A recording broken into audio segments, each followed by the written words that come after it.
All right, everybody, come on in the room. Come on in the room while you are coming in. I am so excited that you are here. This is our second part of the You Deserve Restoration um, healing burnout in community series that we're having at Pinnacle of Purpose. And today we have Laretha Nickerson. Some of you all are familiar with Laretha. She did our teen empowerment groups some time ago. And then maybe about last year, a year before last, Laretha, I can't remember. She founded Sisters in Social Work. And some of you guys are familiar that we are real sisters. Yeah. We are real sisters.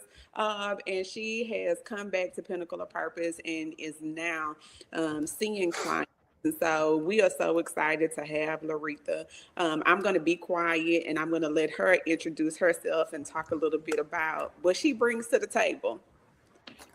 So, hello, good afternoon, everyone. It's me again. I'm back, but back in a different capacity. I am back as a um, psychotherapist.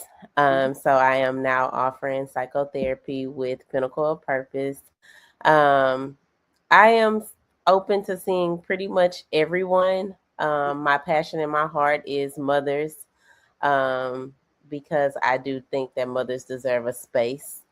But like I said, I am open. I started off with the Team Empowerment Circle, so teens have my heart. I have experience working with a lot of different populations, geriatrics, the maternal, teens, adolescents. So I've pretty much touched a little bit of everything. I'm excited to start this new chapter of my journey in therapy. I'm excited to be here. Thank you, Pro, for having me. Um, I have been doing hospital social work lately and still growing Sisters in Social Work with my sister. I'm also a qualified mental health specialist. So I do a lot of skills training in the community with particularly adolescents. So I've been able to do a little bit of work like that. But yeah, I'm happy to be here. Thank you. Excited about the conversation today. Yeah, exciting. All of the things. And you guys know, I mean, social workers, we are movers and shakers. We do a little bit of all of the things. So Yeah. I'm excited for you. I am really excited for you, sister. Okay. How do you better recognize and articulate the invisible labor that mothers carry? How do you articulate that to people who may not have experience in being a mother? I think first, we should start with like talking about how what the invisible labor is. Mm-hmm. I think that it's the unsaid Mm-hmm. um, work of motherhood. I think it's the things that we just do because we're mothers. I think for mothers, i- individually, we have to start by paying attention to what those things are. What are those things that no one asks of us to do that we just do?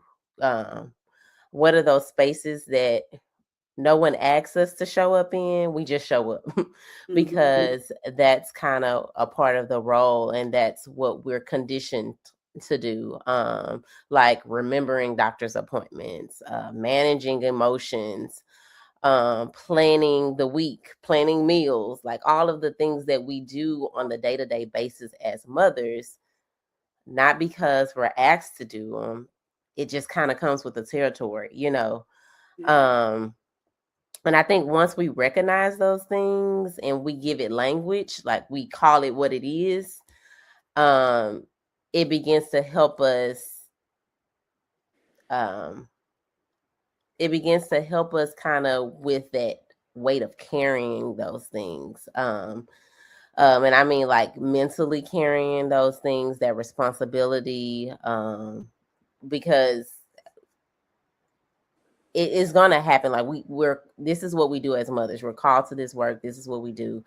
But I think that it becomes mentally draining when we don't give it a name, when we don't call it, we just kind of internalize it like, oh, this is something that I have to do because I'm a mother. Nobody recognizes this. But naming it kind of validates it. Like it makes it like this is a thing and this is, yeah, you have to do this because you're a mother, but this is still work. Like, and you're still honored and appreciated because you do this, even though it may not always be said, there's still someone on the other end, like our children and our spouses, that appreciate us showing up in that way. Yeah, and I'm also hearing you say like the worry with it all, Mm-hmm. Yeah. right? Talk about Yeah. managing emotions, especially when you're a mother of multiple. You know that your Mm-hmm. children have different personalities. They show Mm-hmm. up differently. And so Yeah. not that you're a mother, sometimes you're a mother, like you have to become 3 or 4 different people to show up for each child differently and your spouse differently. And that piece, I think, is not talked about a lot, the pivot and the shift of showing up for Yeah. everybody, Oh, definitely. Yeah. in that way. And so I'm wondering if that's why it's so emotionally exhausting. It's not necessarily like this physical exhaustion. For moms, it's more of that emotional exhaustion. Can you talk about that a little bit?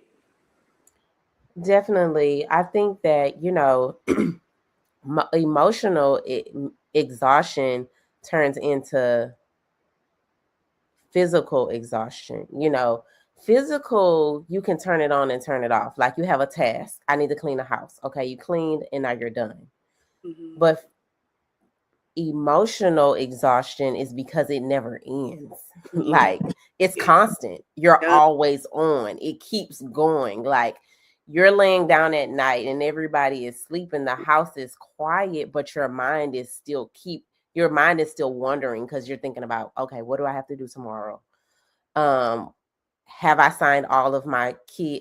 Did I check their backpacks? Did they do their homework? Um, are their clothes out for in the morning? Like it's always something. Like did School I call, make the acting out in class. What I'm going to yes, do about managing that? yes, like how can I help my child with this behavior, or is this something that is just developmentally that they're going through? Like you're thinking about all of these things. So like it's never, or maybe you're thinking about what happened at work today. Like you're trying to still process that, or like what's going to happen with my patient, like so it's just so many different things. And I think that that's why the mental exhaustion of it all trickles into the physical, and then it starts showing up. Like your body starts to shut down because like you're not it's not that you're physically exhausted, because you probably didn't even do that much physically today, but it's that mental piece of it. Like that mental exhaustion is like it's so real. And I think that a lot of times people don't recognize that like that's why you're tired, because you have so many different things that are going on, so many different thought processes. Like you said, you're showing up in so many different ways for so many different other people. Like, you know what I'm saying? That your brain just needs a to reset. Like it needs to rest. Yeah, And yeah, so, good. Yeah, yeah. that's good. No. How does, as you are talking, Hmm. I'm thinking like that shifts your identity a little bit, right? Because you're always thinking, you're always worried, you're always concerned, trying to make sure that everybody is good. In what ways does it shift your identity, the invisible labor of being a mom? For me, in the experience of being a mother, I feel like it shrinks your identity. And when I say that, at certain parts of motherhood for me, especially as a 8 years ago when I was a new mom, I felt like I lost my identity, because everything shifts. Like, you begin to show up, like who you identify it as is how you show up for others, is what I'm saying. And so Mhm. that's where you lose that sense of identity. So like, it was at one point in my life, like somebody was like, well, what you like to do for fun, or what's Mhm. your favorite this, or what's your favorite that? And I think I shared this with you before. Like, I couldn't even answer that. Mhm. And that was very eye-opening for me, because every time I gave an answer to something pertaining to me, it was also pertaining to my children or my child. Like, it was around, like, what do you like to do? Oh, I like to take my baby here, or I like to do this for my baby. But what do you like to do? Yeah. Like, what do you enjoy? And so that's when I say your identity begins to shrink, and you kind of lose yourself. Mhm. um and over time, it's like your personal interests, they become unknown. Yeah. So when um you let they me take ask, a back seat. they take a back seat. Yeah. Working with moms, right, as a therapist, Hmm. working with moms, like how do you encourage them then to maintain some of their identity in all of that? What does that look like for a client? I think that it looks like first identifying what it is you're taking a backseat to. Mm-hmm. Um, yeah, we're talking about mothers, so sometimes it's like our children and their needs. And then in the midst of all that, because you're still going to be a mother, finding yourself again, like finding those things, like maybe even maybe they're not the same that they were prior to having children. So maybe this is like redefining yourself Mm-hmm. and what That's you like good. and your interest. Yeah. um and not tying it to how much you we give. That's good. And I think as Black women, and I'm gonna speak for Black women because I'm a Black woman, Mm-hmm. it just comes naturally because that's the way we're conditioned to mother. Mm-hmm. Mm-hmm. We saw our mama, our grandmother do it that way, and that's just the way we show up. Yeah. And rest can feel like we're neglecting our responsibilities. Mm-hmm. That was going to be my next question. Like, how do you work through the guilt of it? Because when you say, and we've had so many conversations about this, like how our grandmothers did it, how our moms did it compared to how we want to do it. How then do you help clients deconstruct that and say that worked really well? And I admire my grandmother and my mother for the way that they did it, but mentally this is a lot for me, and I gotta Mhm. figure out how to do this differently for myself so that I can keep myself afloat.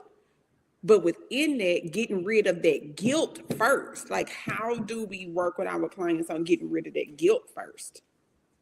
I think it's a sustainable shifts, Ooh, like, good. because I Mhm. mean, you got to think we're conditioned to mother in this way. Like, this is how we're trained up. So Mhm. we can't make these drastic, unrealistic shifts and expect it to be like sustainable. So Mhm. like, what Yeah. can you do Yep. Yep. for 5, 10, 15 minutes Mhm. to rest? Like, Mhm. what is it you can do? How can Yeah. you build in that time? Yeah. And gradually over time, Mhm. we add we add Mhm. more time, because we it's layers that we're pulling apart.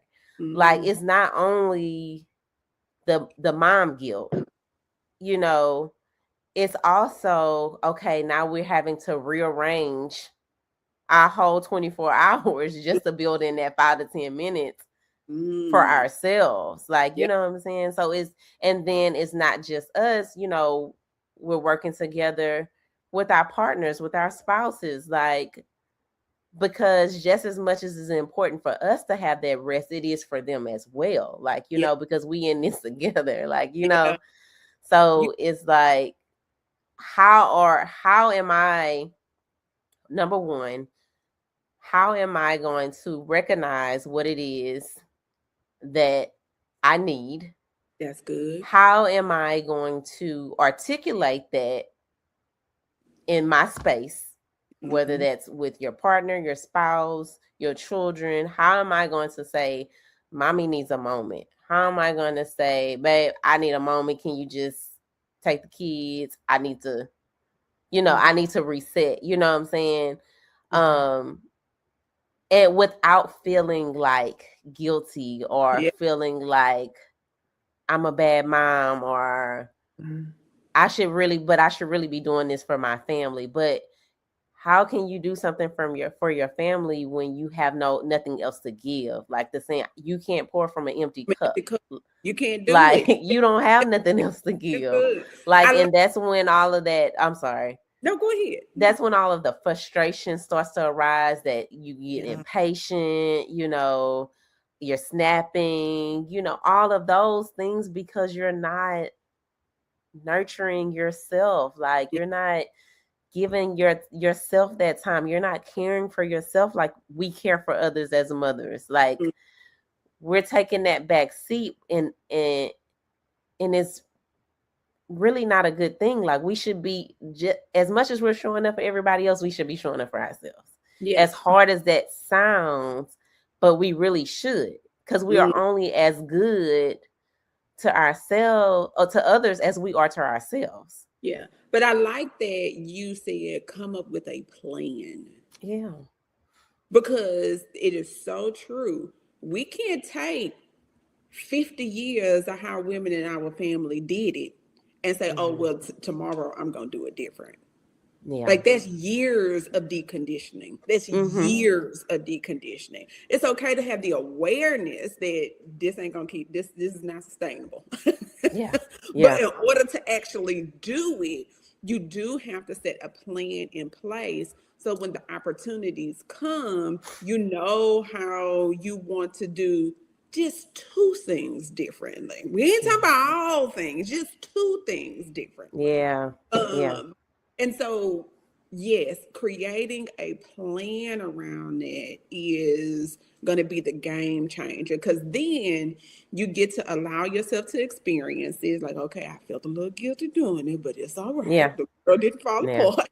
Know? Hmm. Hmm. Your spouse is like, okay, I actually had fun with the kids by myself. Like, Yeah. everybody can just kind of like feel it out, and Hmm. then you can build momentum around that one or two things. So, yeah, Yes. Yes. really, really, really like that. I really, really like that. Um, so you answered some of them, and look, we have a little one over here. Yeah. We have a little one over here, but super appropriate for what we have going on. Um, Yes. what does healthy support actually look like, and how can mothers ask for that? You know, I think it's when someone takes initiative, like we as mothers takes initiative.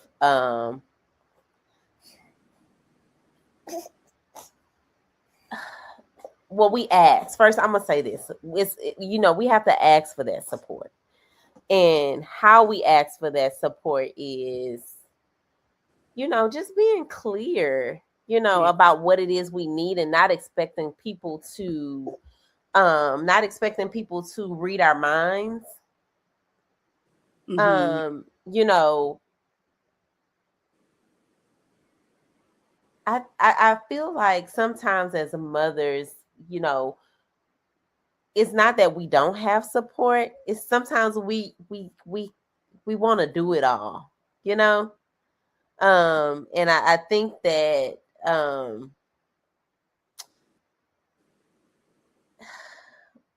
we just kind of need to learn to ask for that help, and healthy support,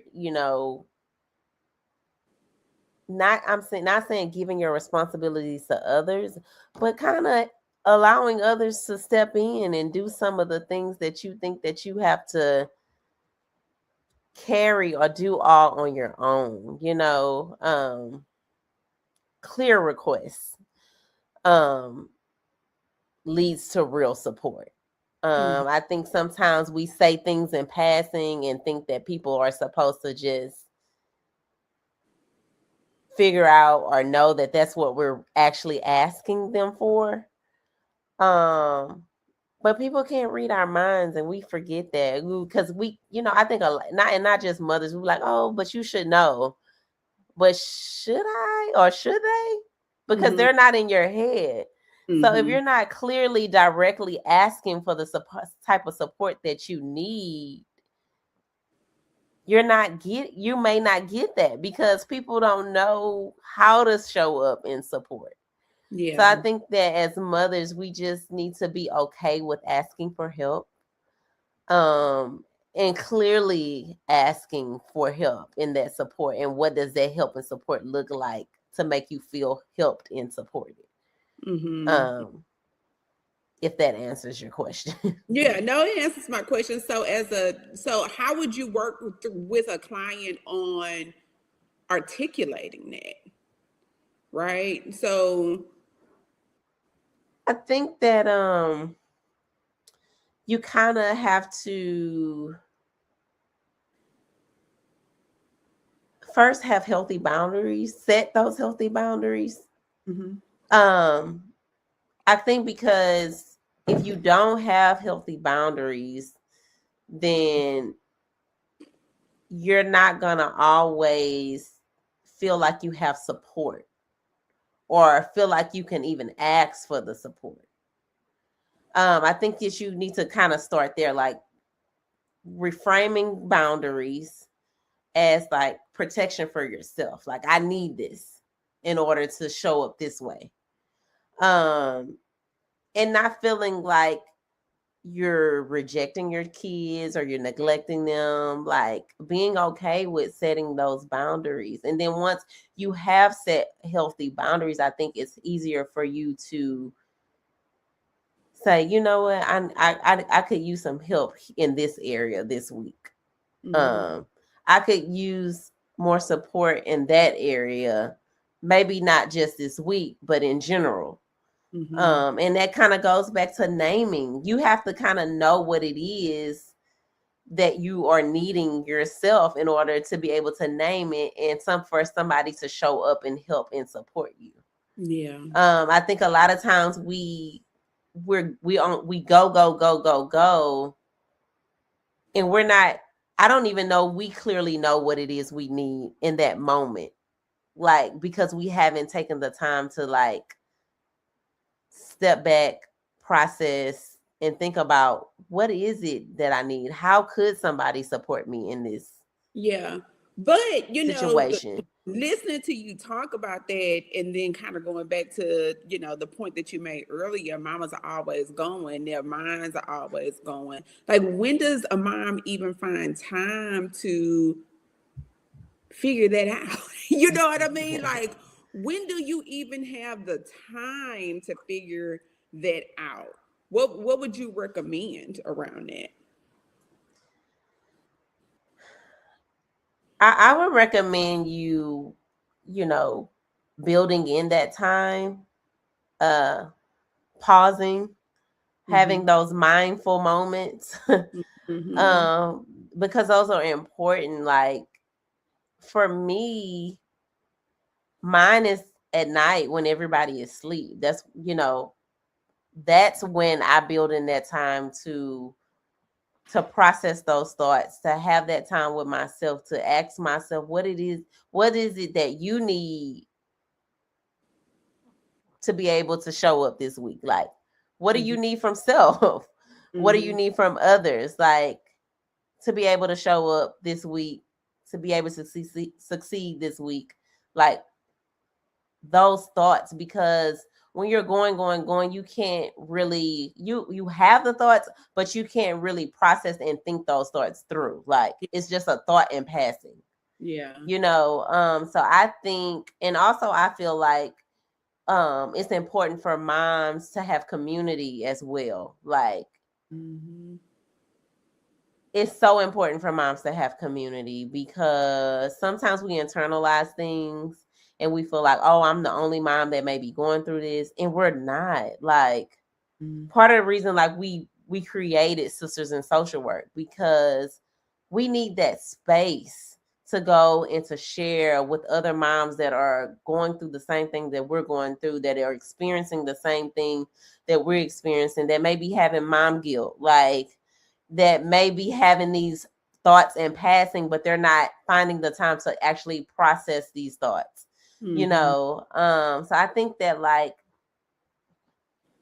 it's important for moms to have community, to have these spaces where they can go and think these things through with people that are thinking some of the same things, that are going through some of the same things. Yeah. um it may be a mom that has dealt with the same thing that you're dealing with right now, and you're thinking like, oh, I'm the only one going through this, but you're not. You know what I'm saying? And you don't know that until you surround yourself with a community of people that are going through the same thing. So a community of mothers, like, that are experiencing some of the same things that you are experiencing.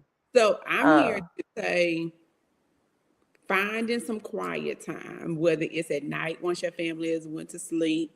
It could be in the car when you're driving to work or you're getting off of work. Just some yeah, quiet time so you can actually process the thoughts that you've been having throughout the day. And yeah, then also finding community that where you can say the thing and it doesn't seem like weird that you're saying a or particular, judge, you don't feel or judge. judged. That's Mm-hmm. good. Or Yeah, judge. Yeah, because judgment is a huge one. When we feel like we're being judged, it'll stop us from sharing. yeah, yeah, It yeah, will. It'll stop us from sharing. Okay, I like that. So we talked about building community, what healthy support looks like, and I think you said earlier, 2 or 3 things. Like we have to recognize that we're carrying years of conditioning, yeah. years our ancestors did, and they didn't do it wrong. They did it No, how they needed to get it done at that time. the best way they But knew then how. the Mm-hmm. best way they knew how, but then also releasing the guilt around, but that way is not going to work for me. I need to Mm-hmm. do it differently, and understanding Yeah, that things can exist at the same time. I can appreciate and honor how my mom and my ancestors did it, but for me right now in 2026, I'm going to have to make some adjustments. And I do think that working with clients, particularly moms, there is a lot of guilt around saying that ain't gonna work for me, you know, mm-hmm. because we feel like we are dishonoring our moms and our grandmothers. And so I Yeah, found that working with clients, that's a lot of the work that I have to do, is saying you can appreciate everything that your mom and your grandmother did and it worked really, really well, but then also at the same time say, I ain't gonna be able to do yeah, that. yeah, yeah. I ain't And, gonna and be it able to goes do back, it. I think that times have changed for us. One of our grandmothers, she didn't really work outside the home. You know what I'm saying? Mhm. Whereas now we going to work too. Yeah, Like, everybody going to work. You know what I'm everybody. saying? Everybody. You know what I'm saying? We Yeah. all got to go, make our money. So I think that too, we forget that. Like, Mm-hmm. of Mm-hmm. course she had 3 meals, hot meals cooked a day. You know Mm-hmm. what I'm saying? The house was clean all the time. There wasn't a load of clothes on the couch, because she was home all day. You Mm-hmm. know, she And could that do was her that. contribution. Yeah. And that was her contribution. You know what I'm saying? But realistically, you working 8 to 5, got an hour commute there, hour commute back, picking up kids in between, like, that is not realistic for you. Mm-hmm. And so I think that, we have to recognize what's realistic for us individually in our own situations, you know? That's good. And I was just about to close it out, but you said something. I'm going to say it, okay? Realistic, because even within community, my capacity may be different from your capacity, may be different from a friend's capacity. And that sometimes can be a lot of pressure, because it's like, oh, my friend is able to do it, or Mm-hmm. my sister's able to do it, but our capacity is different. Yeah. And so understanding who you are in this is like, I'm a middle-aged woman. I'm 45 years old. I tell people this all the time. The way in which I used to navigate the world 10 years ago is completely different how I navigate it now because of my capacity. Y'all want me to stay in this garden, okay? Like, Yeah. I need to stay in Yeah.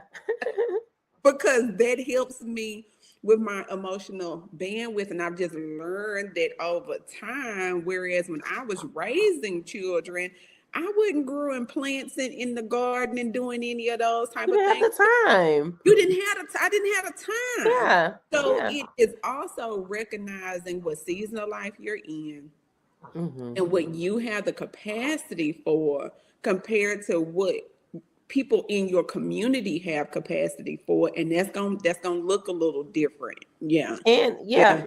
Yeah, also that's I want to good. say this too, like in the pressure of the world, like we live in a time where social media is so prevalent and it's so influencing.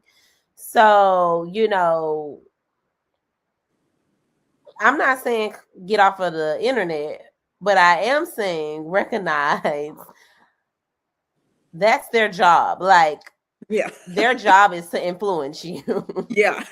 So sometimes, we go down these rabbit holes of watching our favorite influencers and like their house is so clean and Hmm. they're able to do this, that, and the other, and they have kids too, but that's what they're doing all day, every day to influence you. Like, Yeah. so also like, but is that realistic for you that Ooh. has to clock in from Yeah. 8 to 5, Hmm. and commute 30, 45 minutes to your job, and in between you got to pick up kids, like Yeah.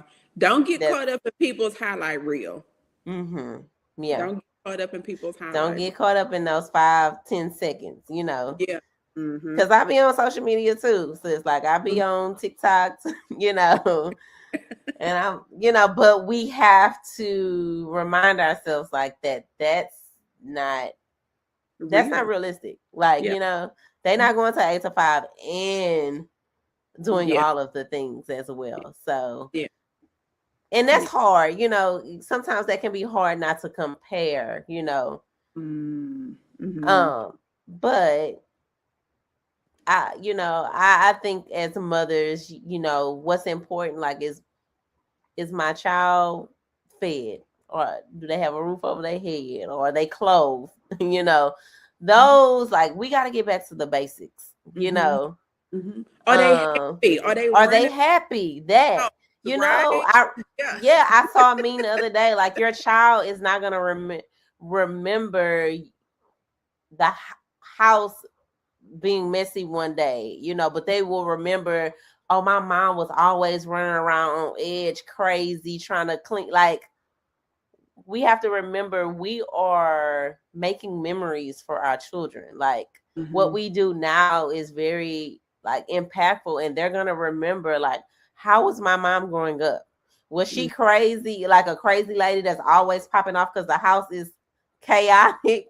Or did Mm-hmm. she take time and play with us with our toys and, slow down? And yeah, sometimes there were clothes on the couch, but we had fun, like, because our mom was present. So that as well, I just, I would like, encourage moms to not just be physically present, but also mentally present. Because I Yeah. think that is important. Like, we get so caught up in the like routine of things Mm-hmm. and the hustle and bustle of life that sometimes we just forget to slow down and, be present in the moment with our babies, because we don't get that time back. Yeah. Like, And it's a lot of research that talks about when you engage in play as an adult, mm-hmm, it opens up portals for you to just like get those dopamine hits and balance yourself back out. And so sometimes it's not even about, creating memories for your child. It's also allowing you to get back to your true inner self too. and recreating memories that for you that Yeah, you may exactly. not have. Exactly. So just remembering that is reciprocal sometimes, when we play with our kids and we laugh and we joke and we do all of those things, that's giving us a dopamine hit. That is increasing our serotonin levels as well, because we're engaging in that whimsical type of activity, and we are taking our mind out of that very rigid, I got to get this done, I got to get that done. You're present. It's allowing you to be present. So Mm-hmm. yeah, that's really good. That's and really that good. and that's what children need. They need presence. They need, like, your presence and consistency. Like, Hmm. they Yeah. don't, all that other stuff we be thinking like, oh, they need or want. That's not really important. Like, that's not what they're gonna remember when they grow up. Like. Yeah.